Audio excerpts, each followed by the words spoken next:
রবিবার। এই দেখো মাছ রয়েছে, এই মাছ খুব ভালো খায়, ল্যাঠা মাছ, তারপরে চিংড়ি মাছ, তারপরেও এই ইলিশ মাছটা নিয়ে এসে আবার কেটে আনিনি, বলে তুমি তো ভিডিও বানাও তাই জন্য আমি কেটে আনিনি, তুমি বাড়িতে কাটবে আর ভিডিও করবে, বলো কেমন লাগে। যাই হোক মাছটা এখন আমি কাটবো, এই কেটে নেব, আঁশগুলোকে আগে ছাড়াই,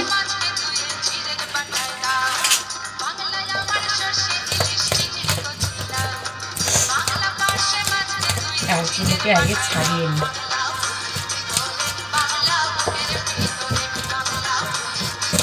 সময় লাগে না, ইলিশ মাছ কাটার তো কোনো ঝামেলা মাছ নয়, আঁশগুলো এই একদিক আমার আঁশ ছাড়ানো হয়ে গেল, এবার একদিক আঁশগুলো ছাড়িয়ে নিই, কাট করে পিস করে নেব, একটু সর্ষে বাটা দিয়ে করব, তাড়াতাড়ি হয়েও যাবে।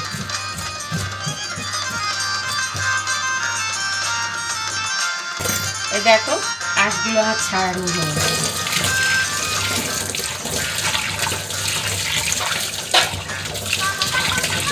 ছাড়ানো হয়ে গেল সুন্দর।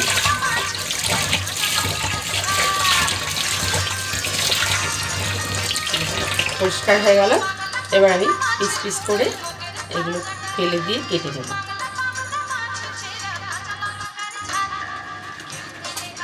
হয়ে গেছে আমার মাছ কাটা, আজকে সর্ষে দিয়ে রান্না করব ইলিশ মাছ।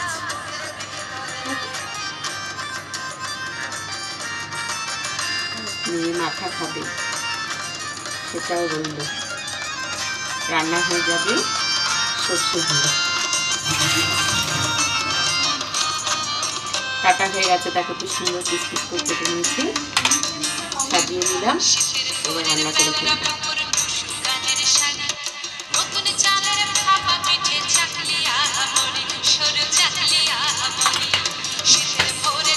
মেখে নিয়েছি সর্ষে বাটা, হলুদ আর নুন, সর্ষে বাটা, কাঁচা লঙ্কা আছে তার মধ্যে বাটা, সর্ষে আর কাঁচা লঙ্কা বাটা, হলুদ, নুন আর কাঁচা তেল।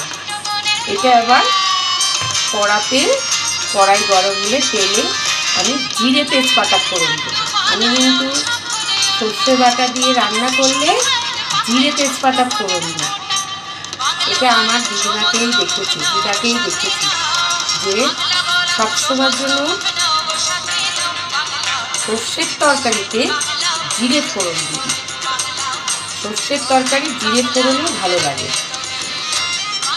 আর পেঁয়াজ আদা রসুনের তরকারিতে কালো জিরে ফোড়ন দিই। তা আমি ওই জিরে তেজপাতা ফোড়ন দিয়ে রান্না করবো। এবার মেখে নিলাম, তেল দিয়েছি কড়াতে,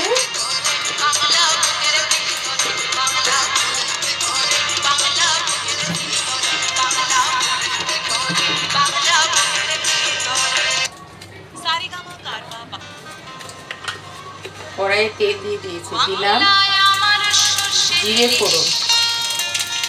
বললাম না আমি ইলিশ মাছে আমার দিদার মতো জিরে আর তেজপাতা ফোড়ন দিই, এতে তো কাঁচা তেল অনেকটা দিয়েছি, আবার এই দেখো এই সর্ষে আর মাছটাকে এই যে নামিয়ে নিয়ে এই এখন আবার ফোড়নে দেবো।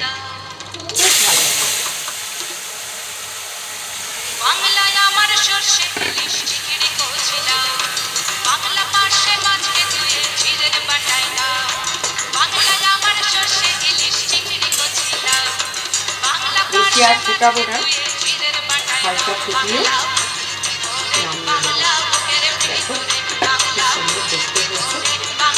এভাবেই আমি ইলিশ মাছ রান্না করি, করে খেয়ে দেখো দারুণ লাগে। দেখো ইলিশ মাছটা হয়ে গেছে, এবার আমি নামিয়ে নেব, খুব সুন্দর দেখতে হয়েছে। সবাই কালো জিরে ফোড়ন খাও তো, আমি জিরে তেজপাতা ফোড়ন খাই।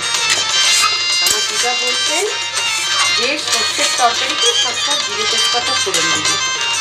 যাই হোক, আমার মাছটা হয়ে গেছে, এবার আমি নামিয়ে নেব।